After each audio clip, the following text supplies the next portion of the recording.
Okay. Good evening and welcome to Spanish Night Radio. I'm your host, Enrique Sanchez. Tonight we have a very special discussion, and it has to do with theology, social justice, and the Hispanic community. And I have a guest here. Would you be kind enough to introduce yourself to the audience? Sure. Hi, audience. My name is Fred Gutierrez. My birth name actually is Federico Gutierrez, but I always went by Fred or Freddie. And but I will respond to Federico as well. I went to seminaries, studied there, and continued to learn and enjoy reading. And glad to be here with you, Rick, and you, the audience. Welcome. Thank you for being on the show, Fred. You're very welcome. My pleasure. So tonight's topic has to do with theology and social justice and the Hispanic community. I've known you for 11 years, and I know that you were going to theology school at King's College. Am I correct? Yes, that's right. You're correct. Uh-huh. Okay. And I remember that you believe in social justice. And as you know, as a community leader of Spanish United, I do a lot of social justice work in the area of civil rights, human rights, and at the same time speaking for those that don't have a voice. So I've been doing this for 6 years now. I have 5 chapters in different states.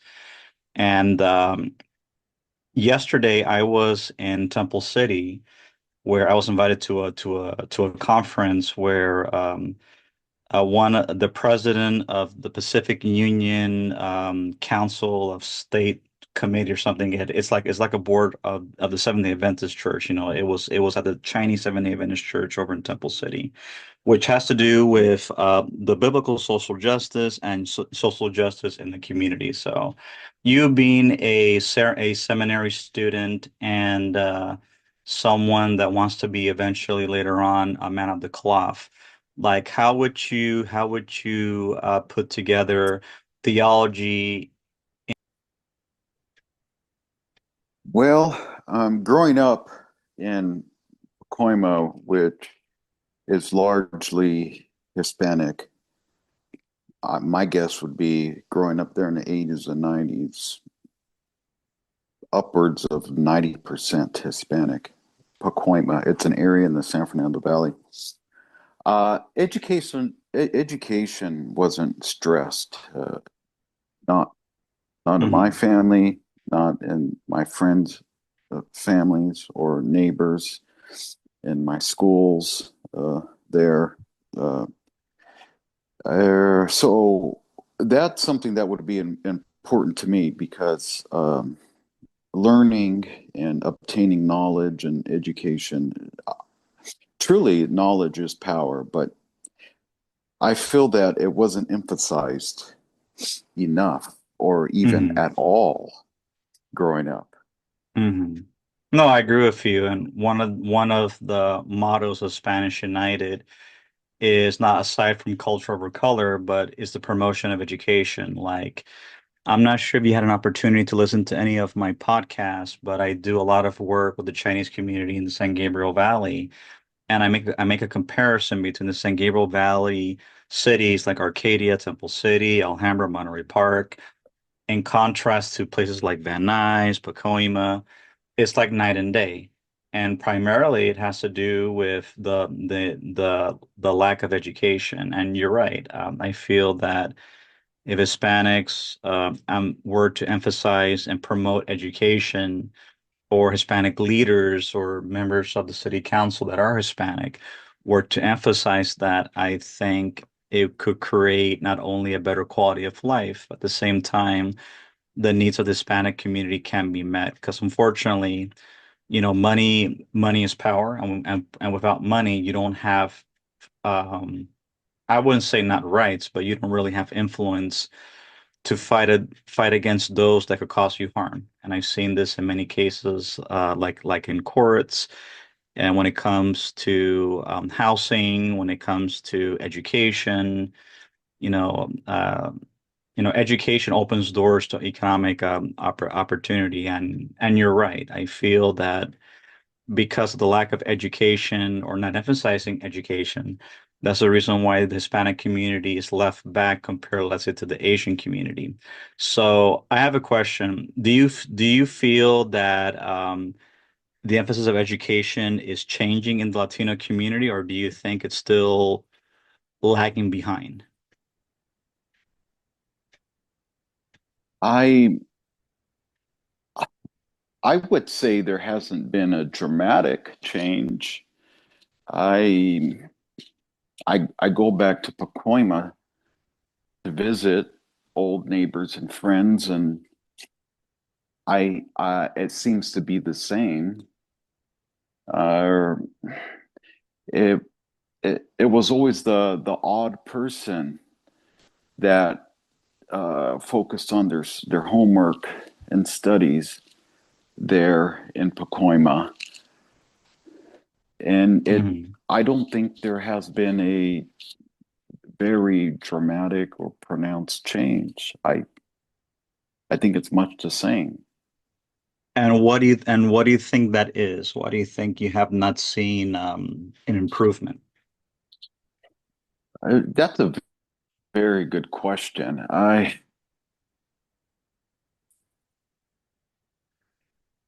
it it's not really prioritized, like we said, emphasized, and I really want to take the time and think about this. A lot of my neighbors and friends and peers and in the Hispanic community there, they're very intelligent. They're they're not incapable.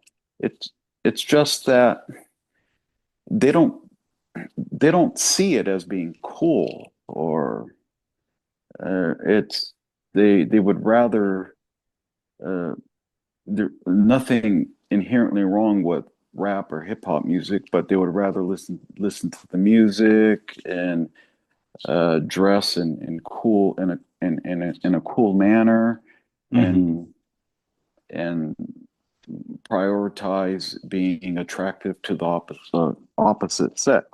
They don't Hmm. realize how wonderful and how awesome it is to learn things and to develop one's education. That hasn't really occurred to them. I'm talking about the high school students, Hmm. Hispanic. Yeah. Hmm. No, you're right. When I've done workshops with many of the youth, unfortunately, the influence of urban music, the influence of hip hop culture, the influence of easy money through, illicit means, is a lure that is being used, particularly those or the powers to be, to get Hispanic people from achieving their full potential. And I believe that it is counterproductive when many of the younger generation look to Bat Bunny, they look to Cypress Hill as role models instead of looking up to people like, let's say, Geraldo Rivera or some Hispanic leader that has made it and been successful. It's like I feel that society is pushing onto the Hispanic youth that education is not reachable to us.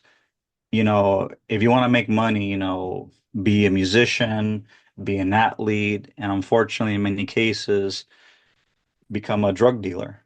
And unfortunately, that that causes a cause and effect where many families are destroyed, many communities are destroyed, and economic opportunities to socially move up the economical ladder are also destroyed because when you take away the provider, you destroy that family, you destroy that family, you destroy that community, you destroy that community, you completely annihilate a group of people. And that's what I'm seeing in many Hispanic communities throughout the United States, where, when you have a provider that either gets incarcerated or dies, that just destroys the entire family.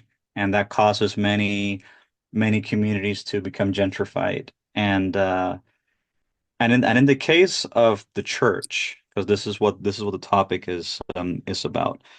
In many Hispanic communities and neighborhoods, you see a lot of churches.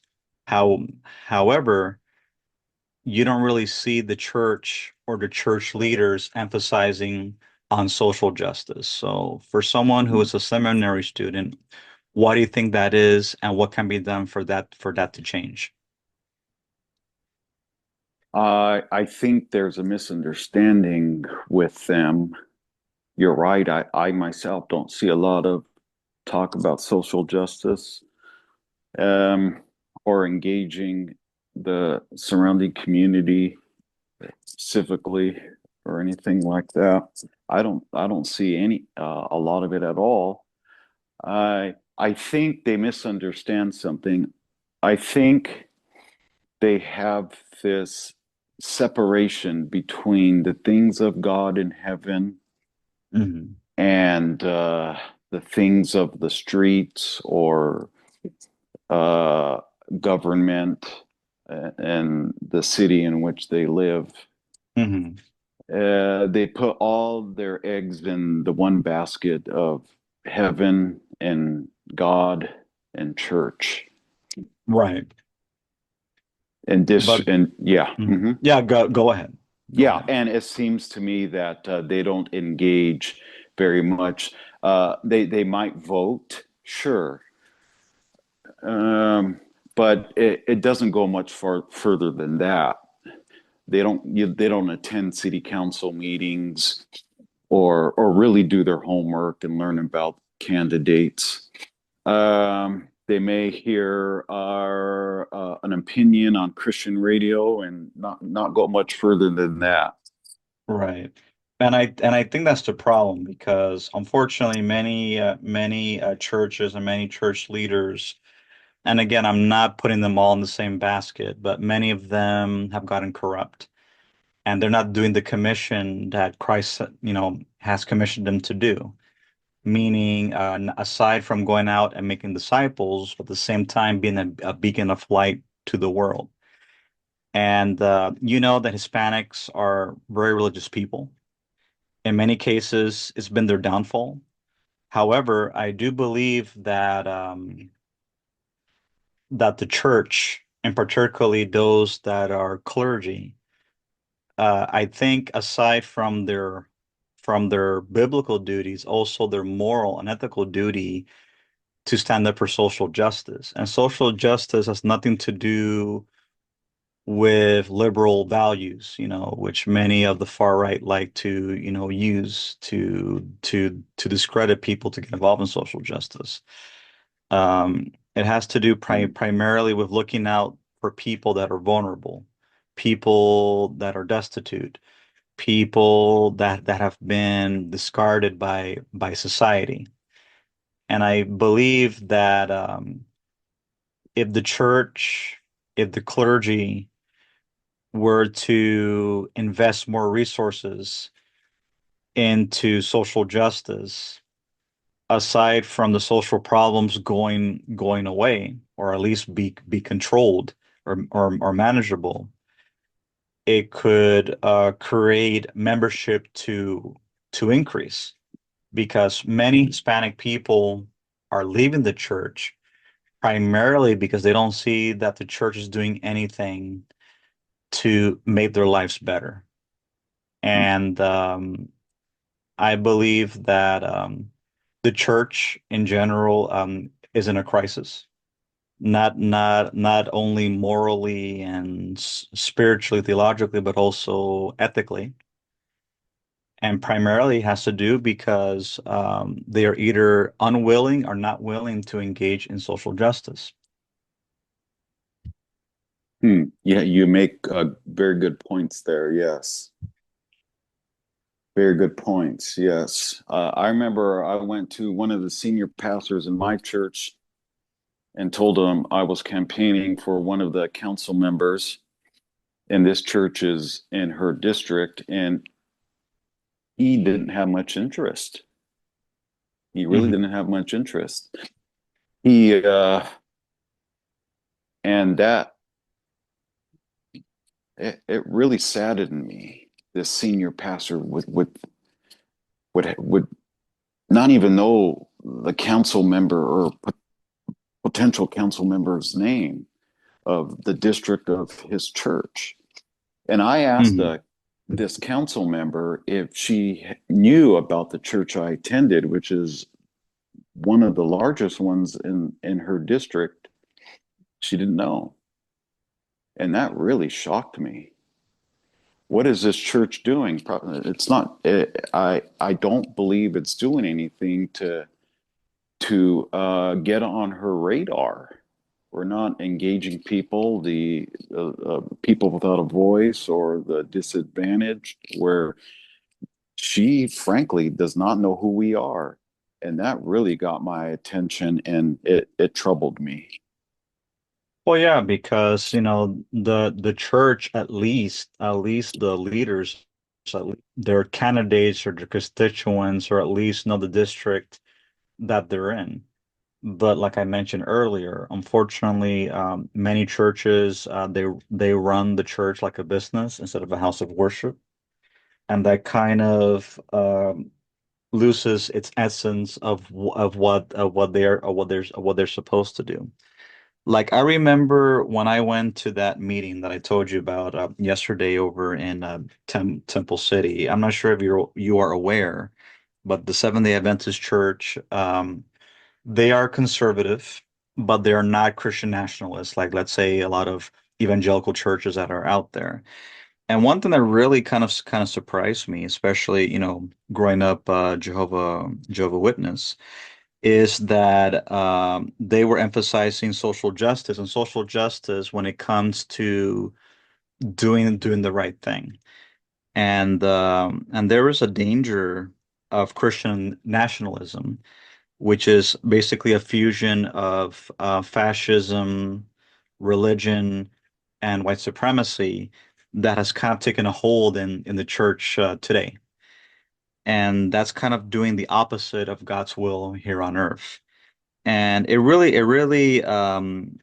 opened a discussion because many of the churches, particularly those that are on the far right, they don't like to discuss the term Christian nationalism because it has become a politically incorrect term, as they say. And many on the far right also like to use the term religious liberty to restrict and silence, censor, and oppress those that don't agree with them. And I think it is counterproductive to the ministry of Christ. At the same time, it is counterproductive in winning people to God. And I feel that, especially now with the issue of immigration, where ICE is really aggressively going after people, what saddens me is that I don't see the church really speaking up for those, that have been affected by ICE. Like recently, there was a neighbor of mine whose brother was recently deported. And I had, me being a community leader and having a organization, I helped her out, with some emergency food and cash. But I don't really see the church speaking up for the rights of immigrants or for Hispanics, because most of the people that are being affected by ICE are Hispanic people. And for someone who is going to be a minister soon, like, what do you believe needs to change, or what can be done to emphasize the importance message that you will know who are my disciples by if you do the least among them, meaning that, when I was incarcerated, you came to see me. When I was sick, you fed me. When I was naked, you gave me clothing. It's like when you do the least unto others, doing it unto him. So how would you answer that to the church in their failure in addressing um, of speaking out, against ICE when it comes to these immigration issues with against the Hispanic community?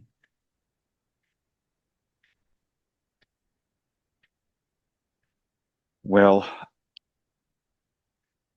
hmm. I can say this, that I wouldn't be surprised if a lot of ministers, pastors of congregations are afraid. Uh, Okay. uh, they don't want to rock the boat or say anything that will would be divisive. So I think I wouldn't be surprised if there was fear. They don't want to lose. They wouldn't want to lose parishioners. I'm aware of one church where many left because a pastor was bold enough to talk about these things, and and what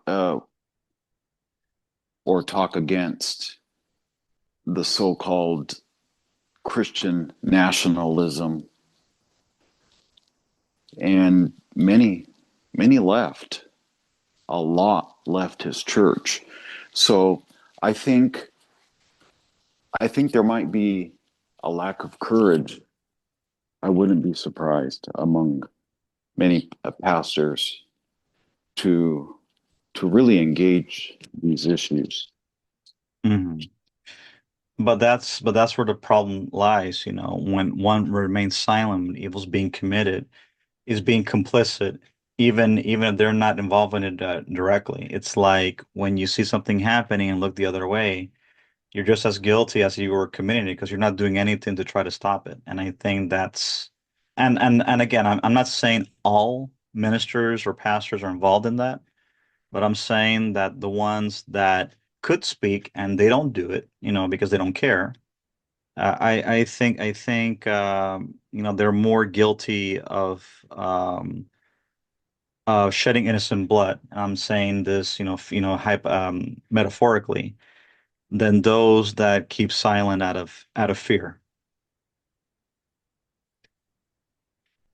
Um, yeah, that's very powerful. I think they're not all corrupt, these pastors. I think I think that if somebody spoke to them, took took the time to make a good case, and maybe help bring the fear of God in them so that they don't remain silent. Hmm. Um, I think that would be helpful for pastors who are well-meaning and who don't want to rock the boat and don't realize their silence is has consequences. Hmm. And that's the problem. Many people are upset with the church because they feel that the church is not doing what they're supposed to do and speaking against injustice. Like, I'm not sure if you've been following the news, but recently there was a church that was under fire um, in Minnesota because the senior pastor was the leader of an ICE brigade in Minnesota, and a lot of people were upset because a lot of people in the congregation didn't know. But when people found out, a lot of people were upset. There were protesters that disrupted the church service, exposing what this minister was doing, that he was involved in the raids against Hispanic immigrants. And unfortunately, when that comes out public, it kind of leaves a sour taste in the mouths of people. And I feel that when that happens, Christianity starts to lose its credibility to others. Oh, sure. Oh, yes. Oh, yes. I know it does. Yeah, I know it does. I mean, to this day, my dad mentions Jimmy Swaggart. Was he in the 80s? I think the Yeah, 80s. the 80s. And he paints the Christian church with a broad brush, saying all men ministers are like Jimmy Hmm. Swaggart and Jim Baker. I think he also was Yes. in the 80s or late 70s. Yes. No, These 80s yeah, and unfortunately, because of a bad name, and it makes people don't want to have nothing to do with the church, and then it causes Christianity to so the extreme right, where you have many congregations and churches that are not doing enough to resolve the social issues that are affecting people. And then it causes people to uh, and disenfranchised with the church.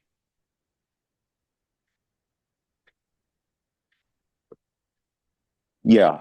Breaking up a little bit, Rick. Is that Yeah, your yeah, end or yeah, my yeah. end? I believe it's on Oh, my end. can My can my connection is a little bit so-so. okay, okay, okay. So Yeah. did you No, get you're did you get right. You're very anything? right. Did you get anything what I told you? Well, basically, is that the silence of the church is leaving a bad taste in people's mouths. Yes, correct. And because of these televangelists that have done that is not doing anything to resolve the issue of the social issues of the community, it causes people to become disenfranchised or disgusted with the church in general, and many people leave or don't want nothing to do with the church as a whole. Sure. Oh yeah, sure. I would not be surprised that there are many, many, many who feel that way about the church. I don't see why the church couldn't be a force for good, for social justice.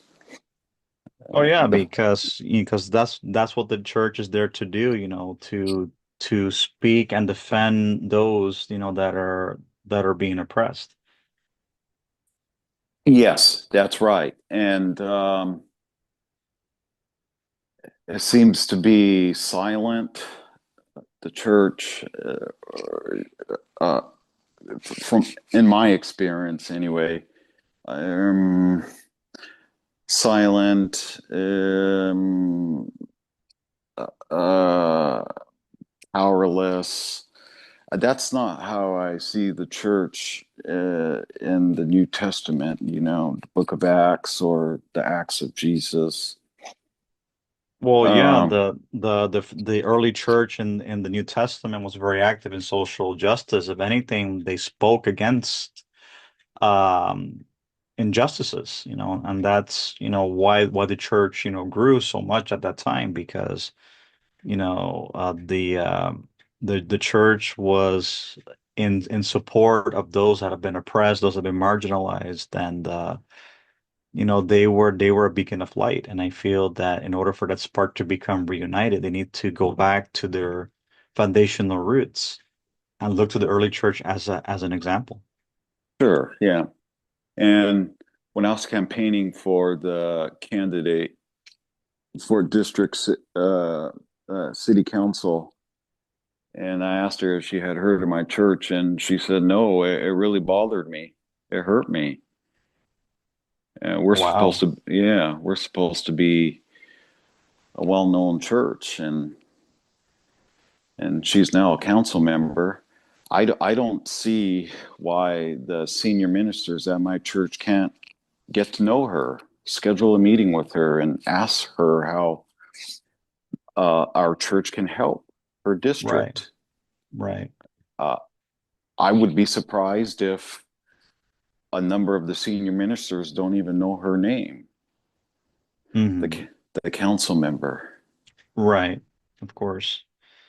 That's why I believe that the church needs to do outreach and engagement, not only with politicians, but also with community leaders, because that way concerns can be addressed, and the church could do its part in trying to either provide resources or to be involved in providing dialogue with those that cannot defend themselves, or vulnerable populations, like that's what I do. Like I've done many intakes, outreach where I have spoken with people that have been on the street. I have, referred them to places where they could get help. And because in many cases, many Hispanic people, they don't even know where to get help or to get assistance because they don't speak the Mm, language, they don't have transportation, or they don't know how government works. So I feel that it's yes, very important that the church needs to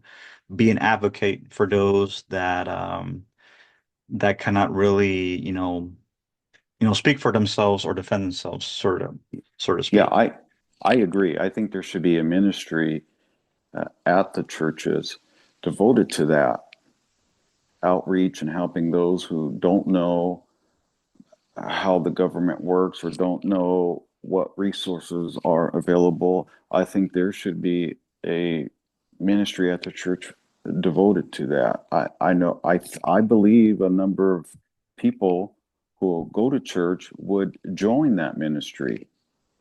And Of yeah, hmm Of course, absolutely. Like the church could have its main ministry, but they should have a separate ministry, especially when it comes to outreach. yes, that's right. Well, many churches do have their separate ministries, but this is not one of them. They would have going to different countries to share the gospel, Hmm. a missions ministry. Then what is it? A ministry for what other kinds of ministries? Basketball ministry, Hmm. um, different ministries like that, children's ministry. But I haven't encountered a ministry devoted to helping the disadvantaged. Right. Hidden, yeah, And those are the people that are more in need, more than any other disenfranchised group of people. yeah. I do want to say that my church weekly, I think it's every week, they offer food to the community, groceries. Right. Um, and that's good. But in terms of other available resources and educating the community, uh, I don't think we offer that. I don't know any church that offers that. I'm sure that there are churches that do. That My advice to you is, suggest it, or I don't know what position you have in your particular church, but if you cannot suggest it to them, try to form it yourself. yeah, that's right. And yeah, yeah, that's a That good idea. I'm wondering why this no one has stepped up already or yet, not just at my church, but many other churches. like I said, you could definitely be that spark. Like, when I speak to people in events and conferences, that there's no such thing as a small Hispanic. Every Hispanic has what do you call that? They have the potential to do great things, and I feel that those in the church, doesn't matter how small they are, they could ignite that spark to make that change. So as as as a friend to you, that's something I would, recommend to you. So I anyway, accept that. we I you're right, received that. right, I right. received that. Thank you, Rick. Not my pleasure. Well, anyway, we come to the end of our time. I want to tell you thank you so much for being a guest on the show and for all the listeners listening. Spanish United is on all social media platforms. We are on Spanish United Facebook, Twitter, Instagram, YouTube. Anyone that wants to make a donation, we are a nonprofit organization. Anything that you donate will be used to help someone in the community. We take PayPal, we take Cash App, we take Zelle. So, feel free to reach out to me on social media through direct message. And as soon as I'm done, I will text you the link and you can share it to all of your colleagues and friends. Hmm. And thank you, Rick. I enjoyed speaking with you. You have great insight, and I really appreciate and value your reasoning. Oh, it's my pleasure. It's the least I could do. Have yourself a wonderful evening. Well, you as well, Rick. Thank you Take again. care. Bye bye. Okay, bye-bye.